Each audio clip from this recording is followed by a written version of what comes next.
agradecer aí a presença de todos vocês. Muito obrigada por mais... tem pessoas que já estão aí acompanhando a gente em outros webinários. Gostaria de agradecer a vocês. Esse é o webinar promovida pelo PAD, Programa de Acreditação em Diagnóstico por Imagem. É o único programa de acreditação específico para o segmento e o único programa que faz avaliação técnica de exames, né? O PAD vai completar aí 10 anos e a gente sempre traz aí algum tema para vocês mensalmente.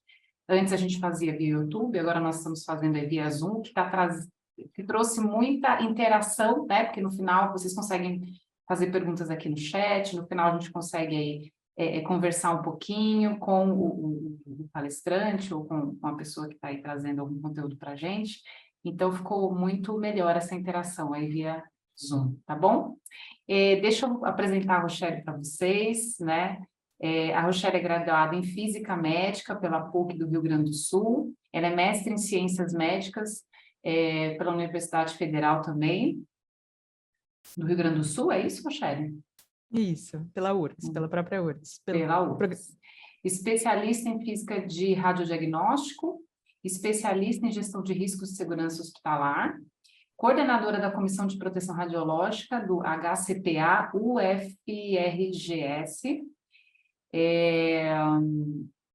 SPR em Radiologia Intervencionista, diretora da área de radiodiagnóstico da ABFM, membro da Comissão de Proteção Radiológica do Colégio, especialista, coordenadora da comissão, membro... Pronto, já falei tudo aqui, só repetir. Rochelle, eu queria agradecer muito, na verdade, eu conheci a Rochelle pelo workshop que ela fez no colégio. Eu vi essa apresentação dela, eu achei incrível, eu falei, meu Deus, o PAD precisa, né?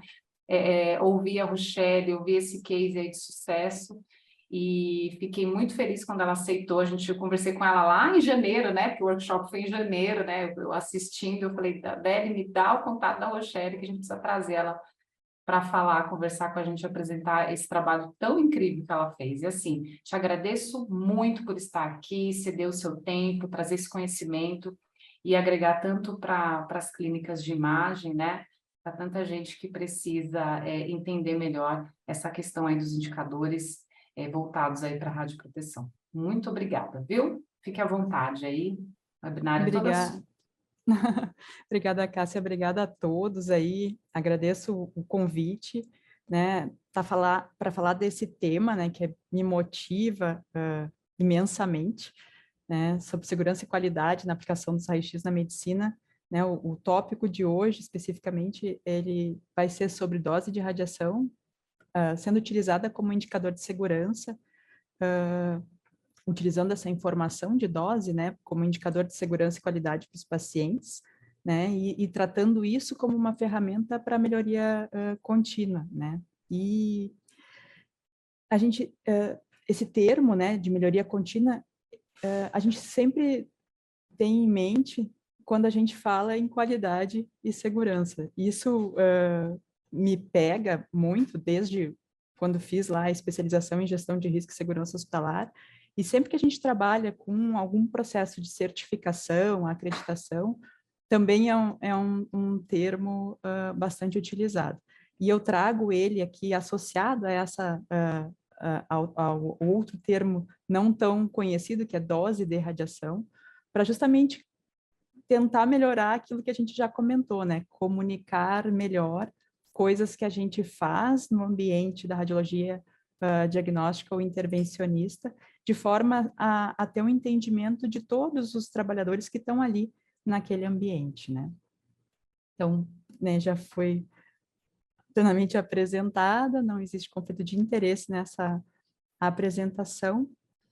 E eu acho que um exercício grande, né, que fazemos como players da radiologia diagnóstica ou intervencionista é como controlar os nossos processos, né? Se for pensar em um dia, né, da rotina do serviço, são diversos os processos que permeiam ali a nossa rotina, né? Que incluem atividades multiprofissionais, inclusive, e que podem ser desenhadas, né? Ou o termo mais business, né? Mapeadas, né? Mapeamento de processos. Então, desde a recepção do paciente, e aí a gente tem uma quantidade de avaliação para ser feita nessa atividade específica, e agora incluindo até mesmo LGPD e tantas outras termos de consentimento digitalizado ou não digitalizado, né? Enfim, bastante coisa que está vinculada aqui a essa atividade que parece simples, mas na verdade tem bastante complicador, né? A anamnese do paciente, por vezes, né, que passa por uma equipe de enfermagem, quando passar a um exame de tomografia, um exame de ressonância, e aí a equipe de enfermagem tem uma quantidade de responsabilidades nesse processo, que também parece simples, mas que também pode gerar uma infinidade de riscos, né? A aquisição da imagem, que acho que é o processo que é mais visto, né, que gera uma parte do que vai ser utilizada para o produto final desse grande macroprocesso. E, por fim, o laudo, né, que vai fazer uso dessa imagem para finalmente gerar o produto da nossa atividade, que é, né, dar o diagnóstico ao paciente. Então, indicadores para todos esses processos ficam pipocando, né, na cabeça de quem trabalha, né, com melhoria contínua.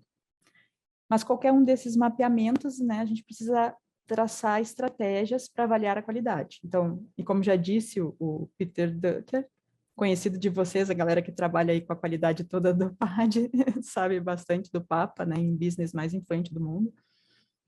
Tudo que, se você não pode medir, não pode melhorar, né? Nas ciências exatas, a gente também tem essa visão, né? Medir é a forma de descrever algo.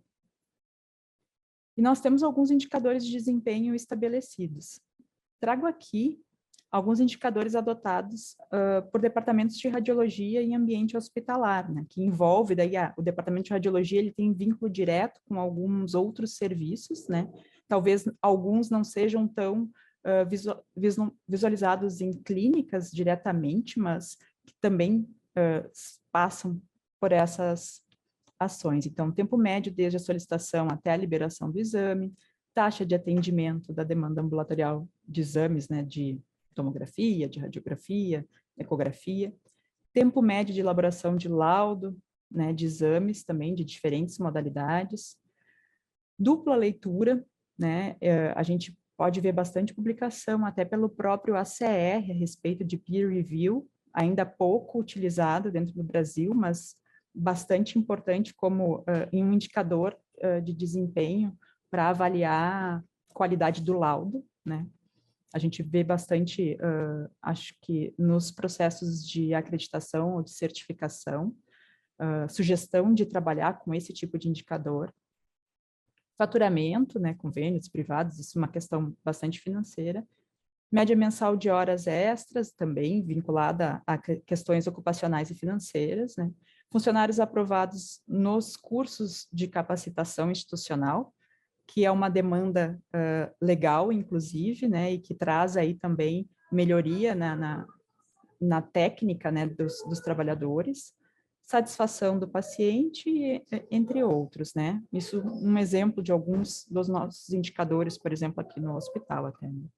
Outros indicadores de desempenho podemos verificar na própria norma PAD, no princípio de governança, e alguns aqui como resultados financeiros, reclamações e satisfação de pacientes, certificação de laudos, cumprimento de prazo para deliberação de resultados acordado com o paciente. Aqui achei interessante que dentro da governança está extravasamento de contraste e infusão endovenosa, porque esse indicador, de certa forma, ele mapeia algumas atividades dentro de um processo de atendimento, né, do paciente, vinculado também à equipe de enfermagem, né.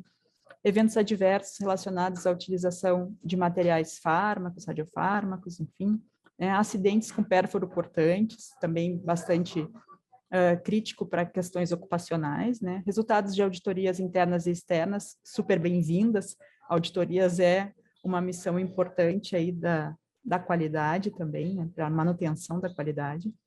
Não conformidades, eventos adversos ou sentinela relacionados à assistência ao paciente, a equipamentos e a radioproteção. E aqui vou amarrar o meu cavalo indicadores de não conformidades, eventos adversos relacionados a equipamentos e à radioproteção.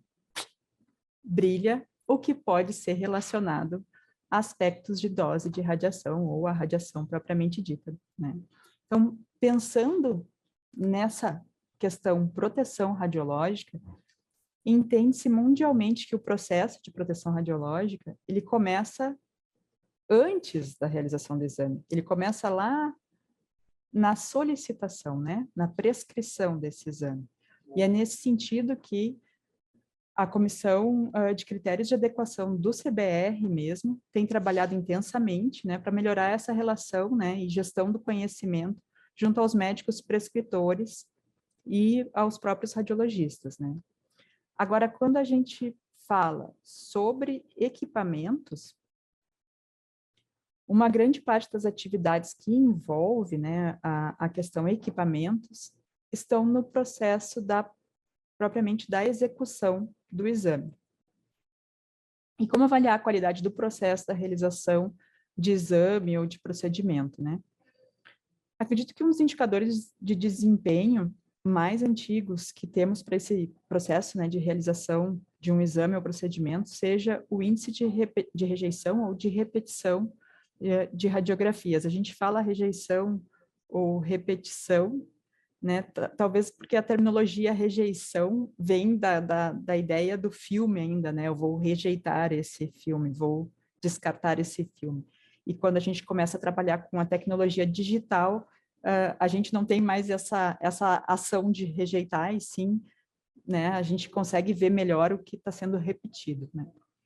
Bom, quem já trabalhava na área no milênio passado, né, deve ter bem presente em mente o cheiro do fixador, da processadora automática de filme, né, e a gente contando os filmes rejeitados, tentando classificar esses, né, por motivo, por técnico em radiologia, né, que era identificado ainda por um número ou uma letra de chumbo presa no chassis, né. E cada vez mais temos menos sistemas desse tipo, né, convencional, se é que já não foram abolidos ainda de algumas regiões do Brasil, e aí sendo substituídos por sistemas digitais, né, tipo CR ou DR. Fiz uma busca agora, né, uma busca bem, com uma questão de pesquisa pouco específica, né, não tem riquezas de mush terms, nem, mas uma busca simples, né, no PubMed, a gente pode identificar ainda 162 resultados sobre esse indicador, né, de desempenho, índice de rejeição de radiografias.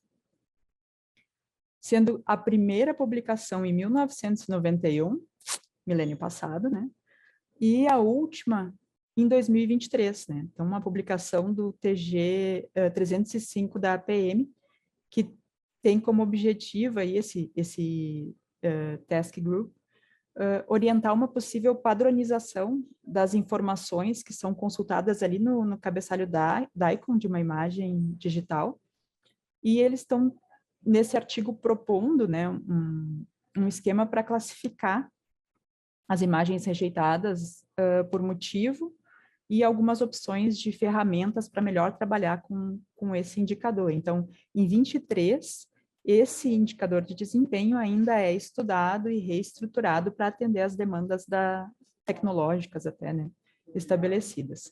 Mas a essência desse indicador, né, de desempenho, ela foi construída muito com base no custo direto, né, então, do filme rejeitado. Eu lembro bem que a gente tinha o valor do metro quadrado do filme, daí a gente estabelecia um custo de filmes que eram colocados para rejeito, né, então, e ele caracteriza, de certa forma, falhas no processo mesmo da realização de exames, né, por uma técnica não desenvolvida adequadamente, né, por problemas com equipamentos mesmo, ou com problemas nos insumos, nos filmes, ou no próprio image plate.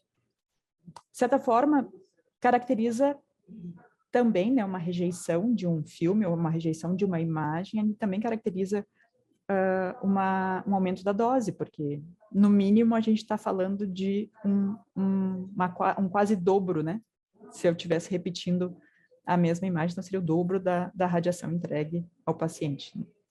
mas ainda assim ele tem algumas fragilidades, esse indicador, né? Fragilidades em expressar, né, as melhorias necessárias do processo, né? Então, e acabou por ser, de certa forma, né, quando a gente teve a implementação dos sistemas digitais, ele, em algumas instituições, foi esquecido, porque como eu não tinha mais o material, né, algumas instituições ainda começaram a adotar a impressão do filme, mesmo que o processo digital fosse feito, contabilizavam os filmes impressos como índice de rejeição de radiografias, né? Então, com a chegada dessa digitalização, e a ausência desse custo físico, né, do filme, ele acaba por não ser tão visível e deixado, de certa forma, de lado. Então, as imagens rejeitadas, por exemplo, também em tomografia, rejeitadas, eu digo rejeitadas, porque no sentido, tu faz a aquisição de uma série e tu pode não usar aquela série por algum motivo, né, e ela não fica classificada como uma imagem rejeitada, né. Ela vai ficar ali dentro do exame realizado, mesmo que o radiologista não faça uso dessa série de imagens adquiridas. Então, na verdade, um indicador de rejeição ou repetição de radiografias acabava por não incluir esse tipo de rejeito, né? E rejeito, no caso, o custo associado poderia ser o próprio tempo ou a vida útil do tubo, né? Quando analisado o motivo da rejeição, dificilmente a gente encontrava agregada a avaliação da indicação clínica do exame, por exemplo, né? Tu pegava uma pilha de exames nesse controle de índice de rejeição antigo e avaliava diretamente no filme, né? Ou na imagem, mas não fazia associação a uma solicitação ou não estratificava pelo tipo de indicação que teve esse exame, né? Pois bem, né? Estamos aqui num webinar do PAD e é importante a gente fazer uso das diferentes ferramentas, né, que existem para avaliação de qualidade ou para melhoria contínua, né? E ventilando um pouco sobre essa questão de metodologias de melhoria contínua, medir é uma, né, das 5 etapas da metodologia DMAIC, né? Que é definir, medir, analisar, melhorar e controlar. Né? Elaborada a partir da metodologia do Lean Six Sigma, já que temos que, né, é importante trazer um tanto de gerenciamento de risco também nessas avaliações que a gente tem para melhoria contínua. Lembrando que a RDC 611, hoje, ela recomenda a gente fazer avaliações de gerenciamento de risco nos nossos processos dos serviços, né, de radiologia diagnóstico intervencionista. Nós temos definido aqui o processo de realização de exame, lá tentando fazer macro processo, né, solicitação, realização e laudo, né. Então, naquele processo de aquisição, a gente tem definido alguma coisa em relação a protocolo, né, de aquisição, protocolo de aquisição de uma tomografia de tórax, protocolo de aquisição de uma radiografia de pé, enfim, essas coisas podemos dizer que temos definido. Claro que a gente sempre pode fazer melhor, né? Mas digamos que sim, temos definido. E o que a gente vai precisar, então, né, no sentido dessa metodologia, é medir, né? Eu não sei se está passando. Ah, não está passando. Você quer passar um vídeo, Rochelle? Não, eu fiquei clicando na tela e ele ficou pausando e continuando tá bom. O slide. Mas como medir, né? Nessa metodologia, a gente precisa medir. E como a gente mede?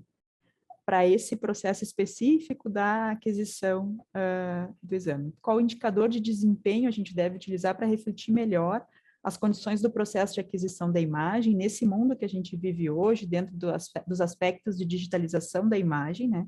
Sabendo que a gente tem algumas fragilidades lá naquele indicador, que já está, infelizmente, eu acho, porque acho que ele pode agregar valor também, mas ainda que em desuso aquele indicador de rejeição de radiografias. A evolução da tecnologia, casada com a evolução das legislações para registro de produtos para a saúde ou para os próprios serviços de saúde, elas foram nossas grandes aliadas nessas decisões do que medir, né? É isso que eu tenho que fazer.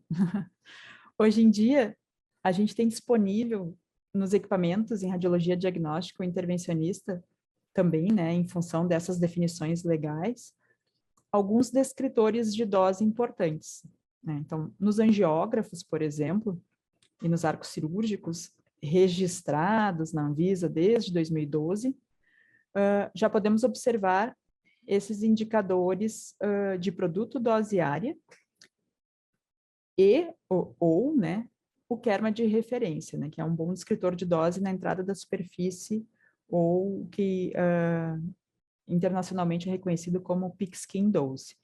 Eu falo desde 2012 porque o registro desses equipamentos, né, para radiologia intervencionista na Anvisa, ele é estabelecido com base nessa ABNT, né, e em 2012 foi introduzido esse requisito, né, dos equipamentos dispor desse indicador de dose e desse registro diretamente, né, na modalidade. Na tomografia também não é diferente, a gente também tem uma normativa para registro dos tomógrafos, né, como produtos para a saúde comercializáveis no Brasil, né. Essa última publicação é de 2017, ela é anterior a isso, mas a mais nova, né, é de 2017, que também traz aí alguns descritores para tomografia, como o CTDI volumétrico e o produto dose comprimento.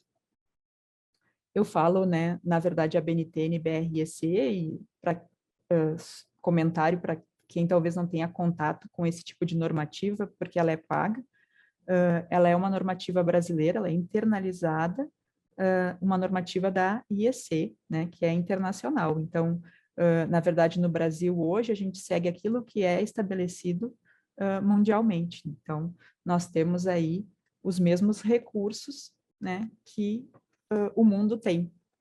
Por isso que eu estava dizendo, a gente não é pouco, a gente é bastante.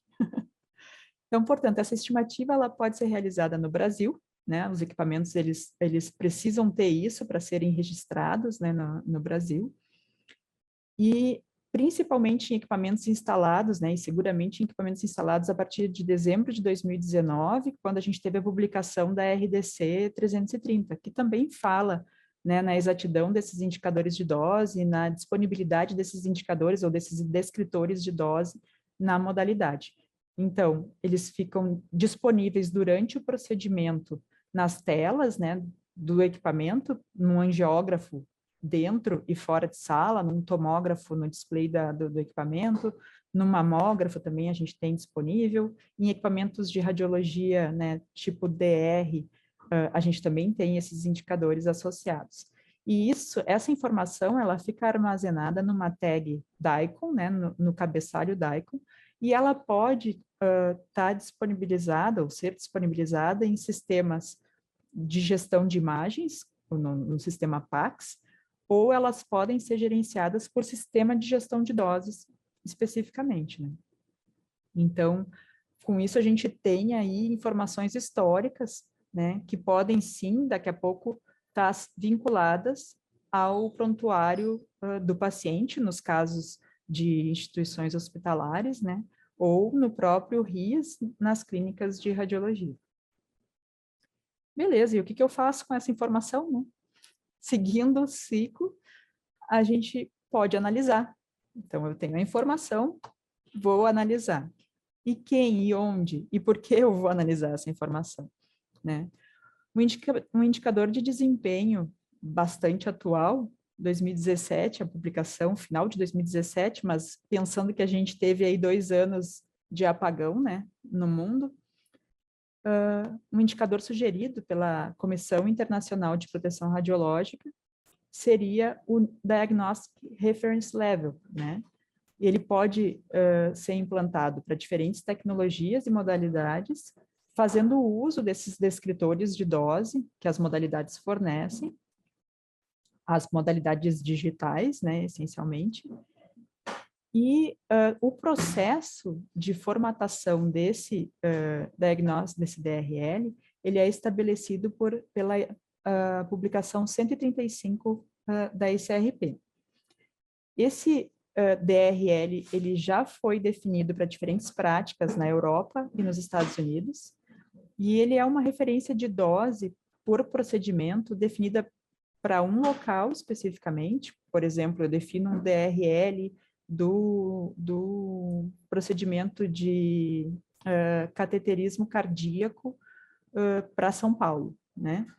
Ou para Porto Alegre. Eu defino um DRL nacional, e daí, obviamente, para um país, né? Ou então um DRL regional, né? Por exemplo, para a América Latina. Que ele vai ser uma referência de dose para um determinado procedimento. No Brasil, o processo DRL ele é traduzido para nível de referência diagnóstica, o NRD, e é uma força-tarefa liderada pelo CBR através da Comissão de Proteção Radiológica, né? Para que a gente consiga definir esses níveis de referência nacionalmente, para que a gente possa comparar os nossos indicadores de desempenho com a nossa característica de paciente, né? Não comparar o que a gente tem aqui com um paciente, por exemplo, que tenha uma estatura menor, a exemplo aí os espanhóis, né, por exemplo.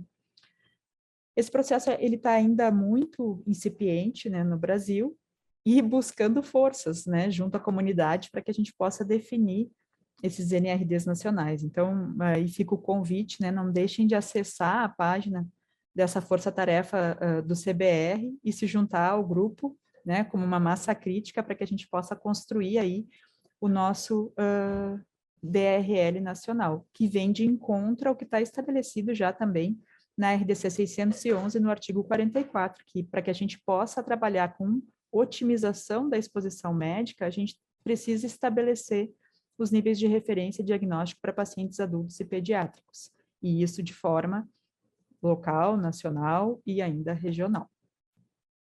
Fica aqui o QR Code para quem quiser fazer parte aí desse grupo, né, que tem aí as orientações da comunidade NRD Brasil. Bom, o NRD ele é uma ferramenta para ajudar a otimizar a proteção da exposição médica dos pacientes para procedimentos diagnósticos ou intervencionistas. E é importante destacar algumas informações, né? Claro que os detalhes da construção desse NRD ou do próprio valor típico de dose é importante ser consultado na própria ICRP 135, e aqui fica também o link da normativa, né? Ou ainda dentro dos materiais disponibilizados no site do NRD Brasil. Mas o que esses DRLs ou NRDs são, então? Eles são valores típicos, né? São valores de dose típicos para paciente padrão em um exame específico para uma indicação clínica, né? Então, eu tenho que estabelecer a característica do meu paciente padrão e coletar o descritor de dose para aqueles pacientes padrão, né? Para um exame específico para uma indicação, para tomografia para TEP, então eu vou estabelecer o nível de dose para aquele paciente.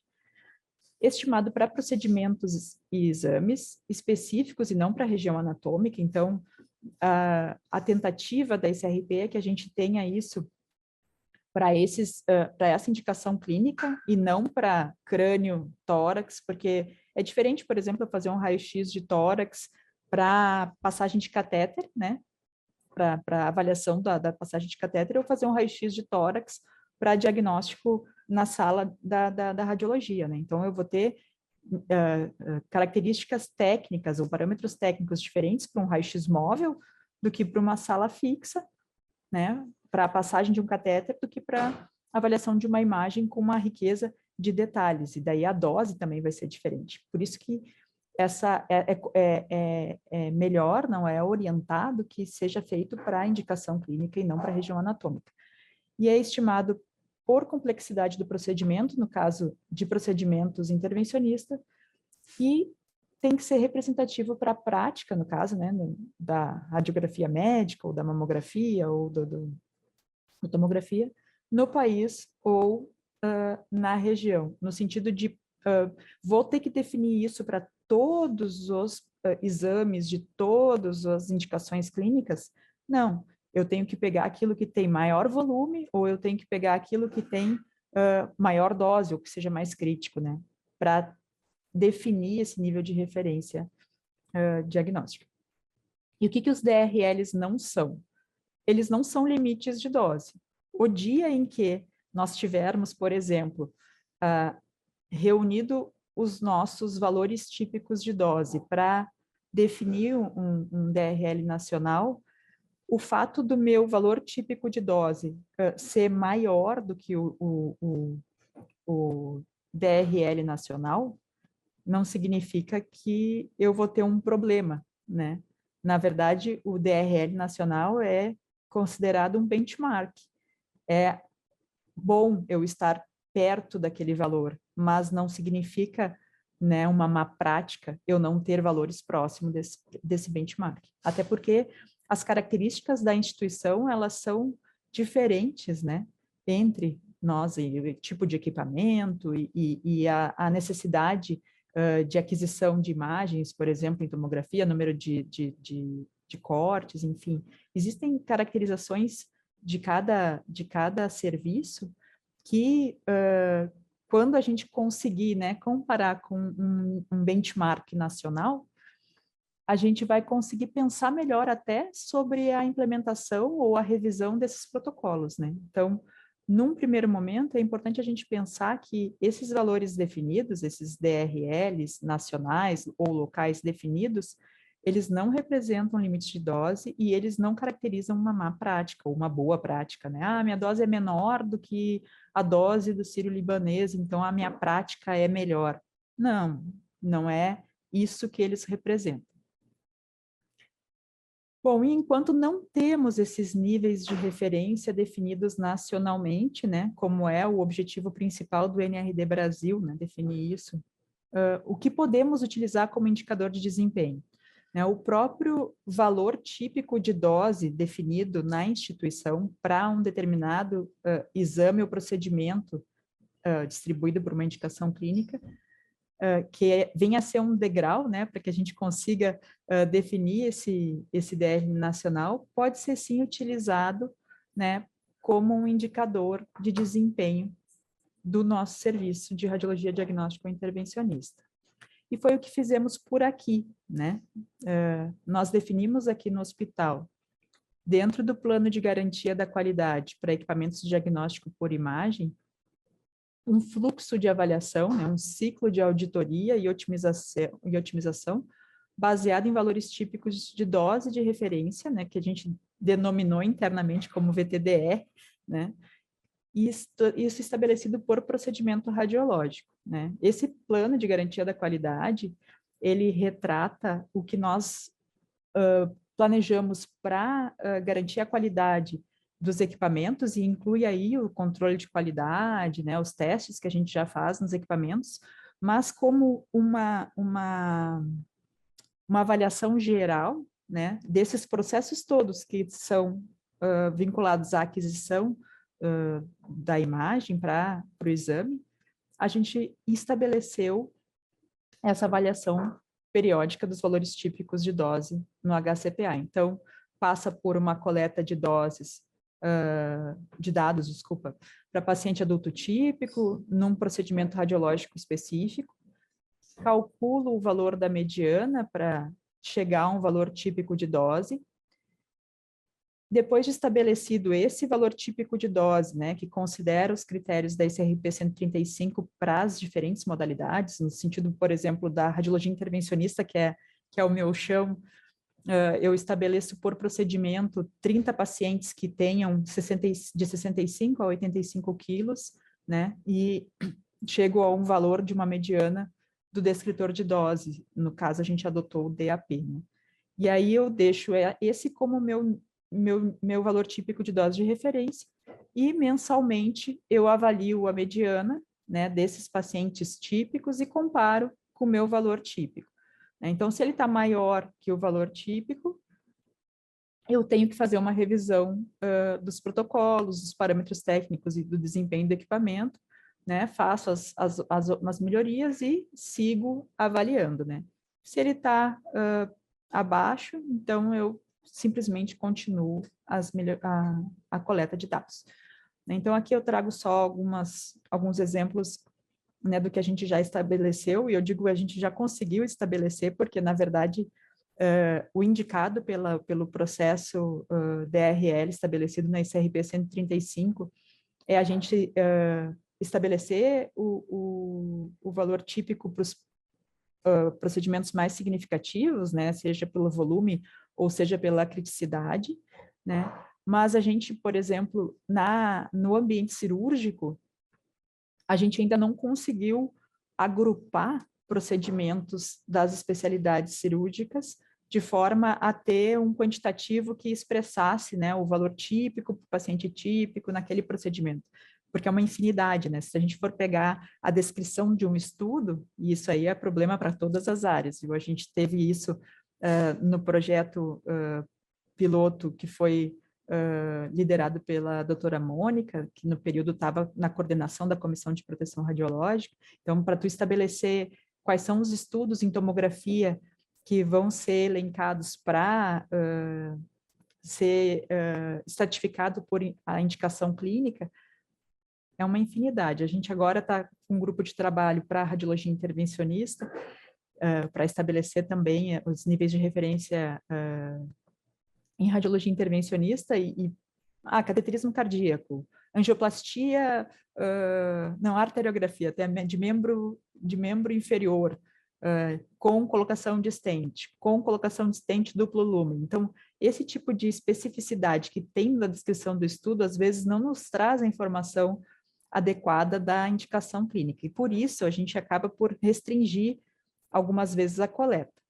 Mas, ainda assim, ela é bem-vinda, porque o fato da gente olhar esse indicador já vai nos dar um norte, né, para um plano de ação para melhoria do próprio indicador, para melhoria da própria coleta de dados. Então, aqui a gente estabeleceu para a especialidade cirúrgica um valor de DAP, um valor típico de dose de referência, e a ICRP 135, ela sugere que a gente estabeleça nível de ação, né?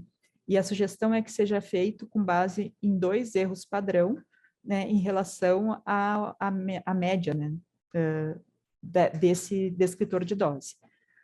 Então, a gente estabeleceu isso dentro do plano para cardiologia intervencionista, para o ambiente cirúrgico ambulatorial e o ambiente cirúrgico crítico, né?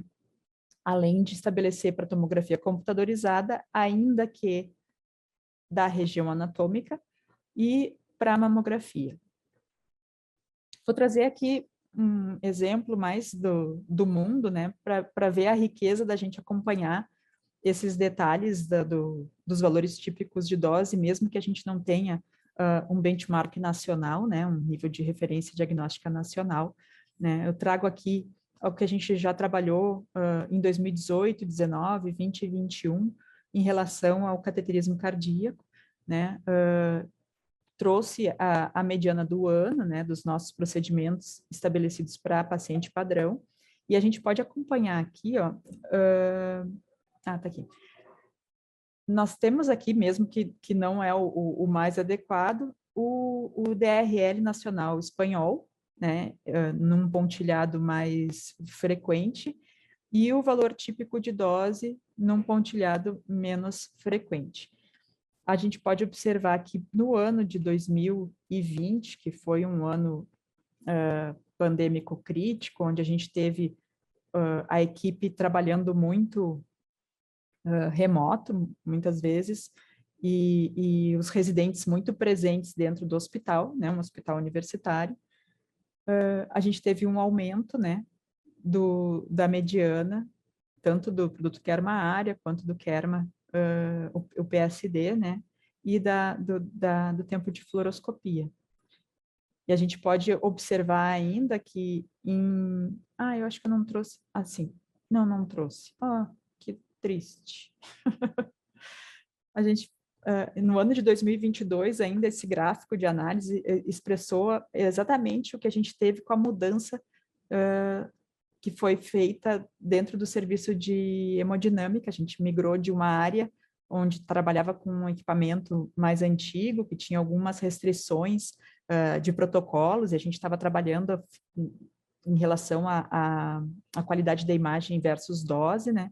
E fomos para a área nova, e a gente vê direitinho o processo mensal do treinamento da equipe no novo equipamento, que teve um aumento da dose, né?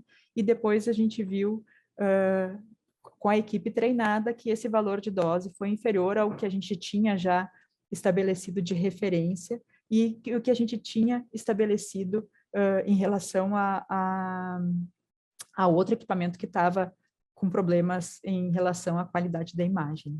Então, assim, esse indicador de desempenho, mesmo que a gente não tenha esse benchmark nacional, ele pode nos dar uma ideia forte dessa qualidade do processo, né, da aquisição da imagem.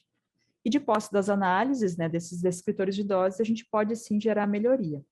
Vou trazer novamente o assado, né, para o meu lado, mas antes de trazer para o meu lado, eu vou dizer que isso é uma tarefa de uma equipe multiprofissional, e daí as melhorias elas devem ser avaliadas e implementadas por todos, né? Porque o fato de tu fazer um exame com qualidade não é dependente exclusivamente do técnico que está bem treinado para fazer o protocolo, mas também do radiologista que tem que orientar esse protocolo, da equipe de enfermagem que também orienta esse paciente na aquisição e dá segurança a esse paciente, né?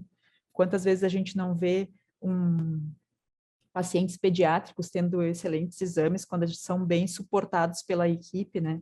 Um exemplo.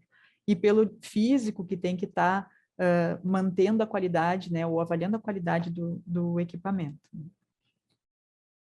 E eu abrasa para minha especialidade que alguns aspectos de melhoria, de otimização, eles já são estabelecidos e cabe a gente revisar as especificidades de cada modalidade, né? Então, dentro da hemodinâmica mesma, a gente teve recentemente, esse ano até, duas situações, né? A gente faz o controle do valor típico de dose e nós temos na sala, duas salas que têm o mesmo fabricante de angiógrafo.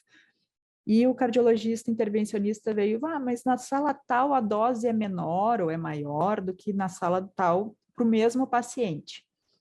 E aí a gente pode buscar esse indicador de desempenho para validar essa informação que está sendo percebida, né, pelo cardiologista intervencionista. Na verdade, na situação em que ele citou, não existia diferença significativa do nível de referência, do valor típico de dose entre as salas, né, considerando um paciente padrão num procedimento com indicação específica, e criticidade específica, era muito próximo o valor da mediana da dose, né? E recente, acho que foi na semana passada mesmo, veio de novo mais um cardiologista intervencionista dizer, mas o fulano fez uma primária na sala 1 e a dose dele foi menor e o tempo de exposição foi muito maior, né?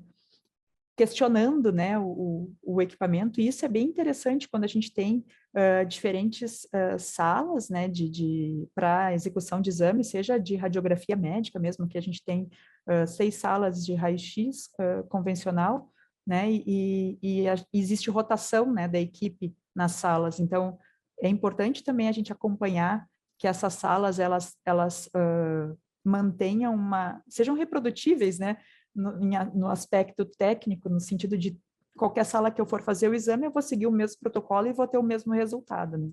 Então, acho bem interessante esse questionamento da equipe em relação a comparar as salas, e muito mais interessante a gente ter esse indicador de desempenho para dizer com segurança que não é um problema do equipamento e não é um problema, na verdade, é sim uma especificidade do paciente ou do procedimento, né? Então, com isso, né, com as melhorias, definindo, medindo, analisando, melhorando, né, e controlando o ciclo da melhoria contínua estaria implantado, né? Garantindo a qualidade dos processos e a segurança do paciente através do uso da dose de radiação como um indicador de desempenho do serviço de radiologia diagnóstico intervencionista. E muito obrigada, fico aberta aí a perguntas. Eu também vou fazer. A perguntas que eu também vou fazer. Ah, a gente vai mudar o protocolo agora. A palestrante vai fazer pergunta para os participantes. Adorei, Cheia de Rochelle, é isso mesmo. Gosto do jeito que quebra paradigma, faz as coisas diferentes. Excelente, obrigada. Nossa, foi incrível.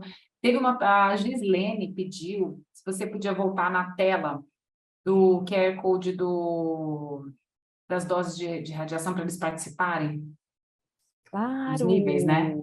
Claro que Isso. sim. Vamos lá, aproveitar para fazer o merchan do programa aí do CBR, né? Da Comissão Que de Proteção bom, que bom. Radiológica. Muito bom. Olha, muitas palmas, muitos parabéns. A gente está com físico aqui também, viu, Rochelle? Parceiros seus É, são auditores do PAD, Acho que o Carlos quem Henrique está é? aqui. Ah, Carlos tá. Henrique, deixa eu ver se ele está aqui. Ele estava por aqui. Ele deve estar por aí. Carlos, Henrique, Carlos, se estiver aí, você dá um oi para a gente. Ele tinha entrado aqui. Ele fez a webinar sobre segurança, protocolo de ressonância magnética, era ótimo, auditor do PAD. Eu ia Vamos ver comentar, eu também. acho que eu vi o webinar Sim, sim, sim. dele. Ó, muita gente elogiando, parabéns. Gente, se vocês tiverem alguma pergunta, aproveitem a Rochelle. Muito bom, muita gente aqui elogiando. Obrigada, viu, gente, pela participação de vocês. Quem tiver alguma pergunta para fazer, vamos aproveitar. E é uma construção. Já. Pode falar, Rochelle. Acho que tem uma mãozinha. Vamos. Doutor Oi, Rui? sou eu. Tudo bom, doutor? Oi, tudo Doutor bem? Rui, coordenador da CAD, Rochelle. Você conhece ele? Sim, doutor Rui Ai, está ótimo. conosco também no workshop. É verdade. Prazer, doutor, que bom que está conosco. Parabéns, obrigado mais uma vez aí por essa brilhante exposição, né? Queria só comentar que a gente está tentando ver se a gente consegue encontrar uma ferramenta que automatize a alimentação do sistema do CBR, né, de níveis de referência diagnóstica. Dentro da CAD, isso é uma ideia que a gente teve e que a plataforma que trabalha com a gente se interessou, então vamos ver se a gente consegue fazer isso para também evitar o erro no momento da transcrição, né? Porque no momento a plataforma do NRD requer uma inserção manual, né? E é um monte de informação, porque, como você bem falou, em tomografia computadorizada, o nível de referência refere-se a não só uma região, mas também uma indicação clínica. Então, não é só abdômen, mas por exemplo, cólica renal. Então, como são vários casos de cada modalidade ou cada condição de saúde que tem que ser inseridos, isso facilita o erro, e então a gente está tentando ver se consegue, de alguma forma, automatizar isso. Mais uma vez, agradeço aí a participação de todos também, Cássia, pela organização. Fiquei super feliz com o resultado e com o que eu escutei. Parabéns e muito obrigado. É isso. Muito bom, Obrigada, obrigada, doutor. viu, doutor Rui? Obrigada. Pessoal, a Rochelle, ela vai disponibilizar o material, tá bom? A gente vai colocar lá na plataforma do Canvas, agora a gente vai disponibilizar essa gravação lá na plataforma do Canvas, junto com esse material, e o certificado também, a gente vai colocar, tem a orientação lá de como vocês conseguem o certificado. Vocês só conseguem o certificado depois que vocês responderem a pesquisa de satisfação, tá bom? É importante para a gente. Mais parabéns aqui, Rochelle.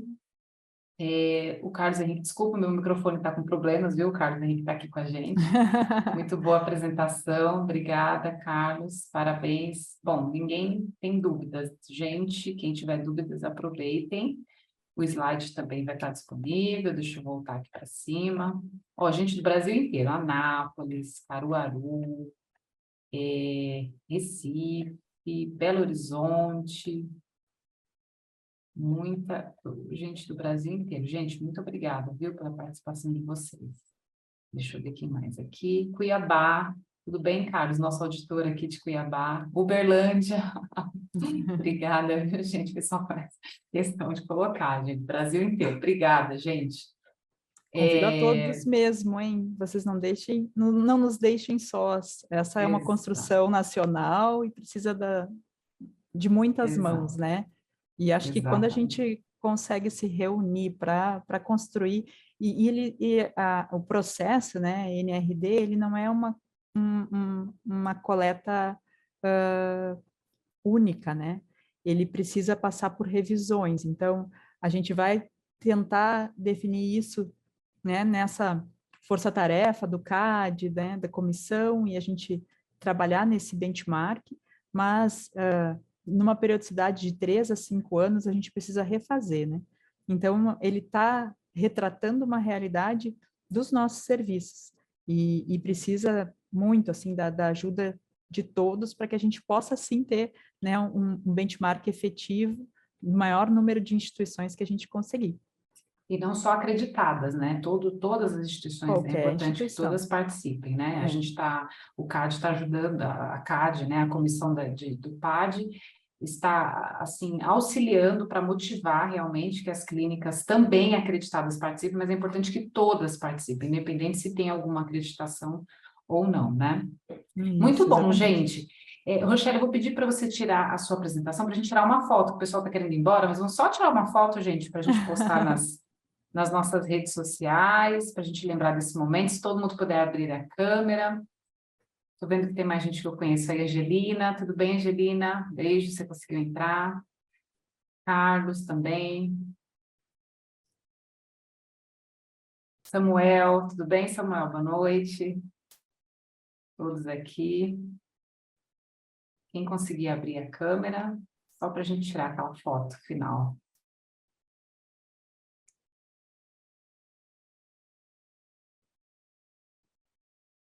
Muito bom. Ó, material disponível lá no Canvas, tá bom, gente? Vocês vão receber e-mail, notificação, material da Rochelle, certificado, pesquisa e satisfação, tá bom? Muito bem, vou tirar a foto agora, hein? 1, 2, 3 e... já! Muito bom. Quem quiser ver esta foto, deixa eu jogar aqui também.